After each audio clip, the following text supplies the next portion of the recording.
Hello friends, सब सभी का स्वागत है मेरे YouTube channel Vicky Malhotra SVN पर। मैं आपका दोस्त विकी आज आप सभी के लिए लेकर के फिर से एक न्यू रिएक्शन वीडियो। जो आज की रिएक्शन वीडियो होने वाली है वो होने वाली है भारत को मिला फ्री का तेल। ओरिजिनल वीडियो का लिंक आपको डिस्क्रिप्शन में मिल जाएगा, प्लीज़ चेक करना ना भूलें। और आप में से बहुत से लोगों ने फ्रेंड्स मेरे चैनल को सब्सक्राइब नहीं कर रखा, तो मेरी आप सभी से विनती है कि प्लीज़ मेरे चैनल को सब्सक्राइब कर लें, क्योंकि मैं आगे भी आप लोगों के लिए इसी तरह की अच्छी अच्छी वीडियोज़ लाता रहूँगा। तो देर न करते हुए चलिए वीडियो को करते हैं स्टार्ट। नमस्कार दोस्तों, स्वागत है आपका हिंदी नॉलेज शो में। तो दोस्तों, क्या कभी ऐसा हो सकता है कि आप एक दुकान पर जाओ और सामान खरीदो, और सामान भी ऐसा जिसकी बहुत ज़्यादा डिमांड हो, लोग खरीदने के लिए लाइन में लगते हो, और दुकानदार आपको वो सामान आसानी से दे भी दे और आपसे एक चवन्नी भी ना ले? तो क्या ऐसा होना संभव है? तो आप कहोगे कि नहीं, ऐसा हो ही नहीं सकता, क्योंकि दुकानदार आपको अपनी कोई छोटी से छोटी चीज भी फ्री में नहीं देता। यहाँ तो ऐसे सामान की बात हो रही है जिसकी डिमांड बम्पर है, ऐसे में वो तो उसे ब्लैक में बेचेगा। लेकिन यकीन मानिए, आज की हमारी इस खबर में ठीक इसका उल्टा हुआ है। एक ऐसा देश जिसके साथ ना तो हमारे कोई खास संबंध है, ना ही वो हमारा रिश्तेदार लगता है, ना दोस्त है, ना भाई है, वो देश भारत को एक ऐसा सामान जिसकी ग्लोबल मार्केट में बम्पर डिमांड है, लोग लाइन लगाकर खरीदने को तैयार हैं, वो सामान हमें दे रहा है। और सबसे बड़ी बात, भारत को इसका कोई भी पेमेंट नहीं करना, ये हमें लगभग मुफ्त में मिलेगा। कैसे? चलिए मैं आपको विस्तार से बताता हूँ। दरअसल जिस देश की हम बात कर रहे हैं उसका नाम है वेनेजुएला, जो दक्षिण अमेरिका का एक देश है। स्क्रीन पर आप उसका मैप देख सकते हैं। अब हुआ ये कि अब से कई साल पहले इसी देश की एक सरकारी तेल कंपनी थी, डी वेनेजुएला एस, और इसी की एक ऑयल फील्ड परियोजना थी जिसका नाम था सैन क्रिस्टोबल परियोजना। और इस परियोजना में दुनिया के कई देशों ने निवेश किया, लेकिन भारत ने सबसे ज्यादा निवेश किया।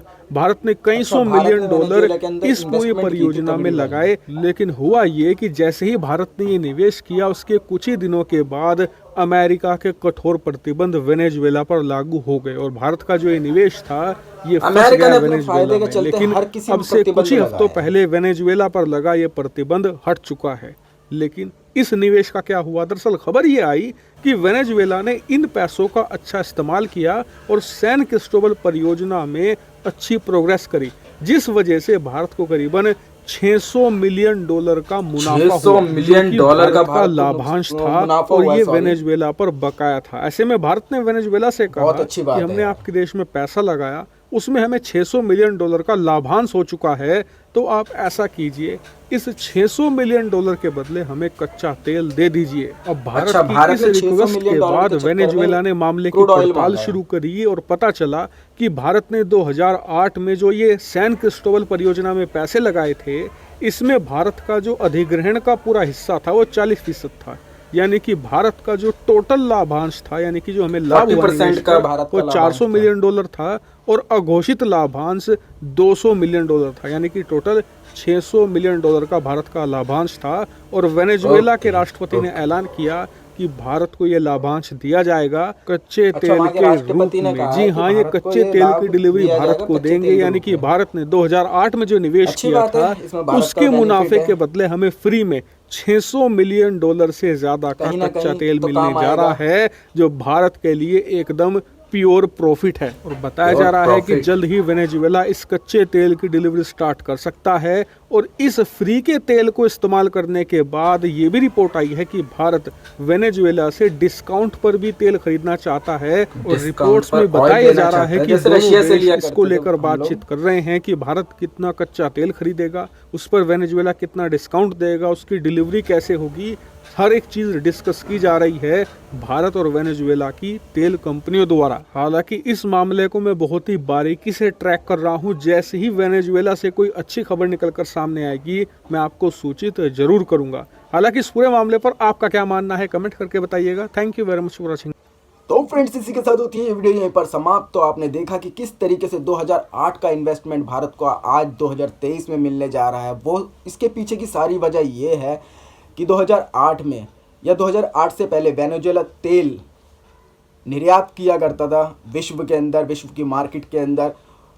वेनेजुएला के ऊपर अमेरिका ने अपने निजी फ़ायदों के चक्कर में कुछ प्रतिबंध लगा दिए थे, जिससे कि वो तेल मार्केट में ना बेच पाए। इसके चलते वेनेजुएला की आर्थिक स्थिति इतनी गिर गई थी कि वो ना तो किसी को अपना ऑयल बेच सकता था, ना इस सेक्टर में और ज़्यादा काम कर सकता था, ना कोई इससे ख़रीदने वाला था। तो जब ये रशिया और यूक्रेन वॉर स्टार्ट हुई, रशिया यूक्रेन वॉर के टाइम पर ये आपने बहुत ज़्यादा देखा हो, क्रूड ऑयल का बहुत ज़्यादा बवंडर फैला था कि भाई क्रूड ऑयल नहीं मिलेगा, क्रूड ऑयल महंगा है, क्रूड ऑयल के ऊपर प्राइस कैप लगेगा, क्रूड ऑयल के ऊपर क्रूड ऑयल के शिप टैंकर्स के ऊपर आपको क्या कहते हैं टैक्स ज़्यादा देना पड़ेगा। ऐसी आपने बहुत सी बातें सुनी होगी। ये सारा का सारा इसलिए था क्योंकि रशिया क्रूड ऑयल का काफ़ी अच्छा जो कहते हैं मार्केट में एक दबदबा रखने वाला देश है, वो ज़्यादातर क्रूड ऑयल बेचता है। तो जब देखा कि भाई अमेरिका ने, कि अमेरिका तो भाई पूरा का पूरा यूक्रेन को सपोर्ट कर रहा था और यूक्रेन के चलते अमेरिका या क्या कहते हैं यूरोपियन कंट्रीज़ को रशिया ऑयल देना नहीं चाहता था, तो इसी के चलते फिर अमेरिका ने आज जो कहते हैं 2023 के अंदर जा कर के वेनेजुएला के ऊपर से प्रतिबंध हटाए। तो जो 2008 में भारत ने वेनेजुएला के अंदर इन्वेस्टमेंट किया था, वो 2023 के अंदर अब भारत को क्रूड ऑयल के रूप में मिलने जा रहा है। तो काफ़ी अच्छी बात है, जिससे कि भारत का बेनिफिट होने वाला है। आपको ये वीडियो कैसी लगी प्लीज़ मुझे कमेंट के माध्यम से ज़रूर बताएं। मिलते हैं नेक्स्ट रिएक्शन वीडियो पर। जय भारत।